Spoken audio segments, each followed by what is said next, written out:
பறக்கும் படைன்னு ஒரு பரதேசி படையை ரோட்ல நிறுத்திடுறது. ஒரு பரதேசி படைய தொலைக்காட்சியில் செய்தி என்ன, ஆட்டு வியாபாரியிடத்தில் பணம் பறித்தார்கள். ஏண்டா அயோக்கிய பேல, அவன ஆட்டு வியாபாரி, அவன்கிட்ட ரசீது கொடு. ஆடு வித்தவன், நீங்க 2000 ரூபாய்க்கு ஆடு வாங்கியிருக்கீங்க, இந்த ரசீது. ஏன்னா சந்தைக்கு போயிருக்கேடா முன்ன பின்ன, ஆடு மாட்டு சந்தைக்கு. ஏய், மருத்துவமனைக்கு கட்ட கொண்டு போன பெண்ணிடம் இருந்து அதை சொல்றான், மருத்துவமனை கொண்டு போறதுக்குன்னு. அது அம்மாவை சேர்த்ததோ அப்பாவை சேர்த்ததோ, கட்டி அப்பாவை வீட்டுக்கு கூட்டி போனா அந்த பணத்தை பறிக்கிறது. ஏண்டா ரோட்ல நிக்காத, தொகுதிக்குள்ள போடா.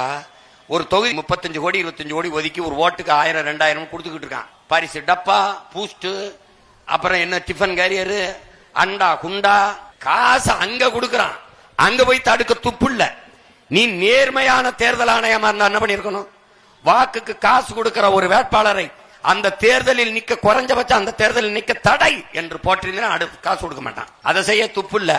உழைக்கு மக்கள் உரவாங்க காசு எடுக்க போகும்போது, காய்கறி கடைக்கு சரக்கு வாங்க போகும்போது, வீட்டுக்கு அரிசி விருப்பாம்ப அந்த காசை பறிச்சுக்கிட்டு இதுவரை 75 கோடி பரிசு இருக்கிறோம். அப்புறம் திருட்டு பைகளை நாட்டை கொடுத்தா ரோட்ல போற மக்கள் காசை தான் பறிப்பா.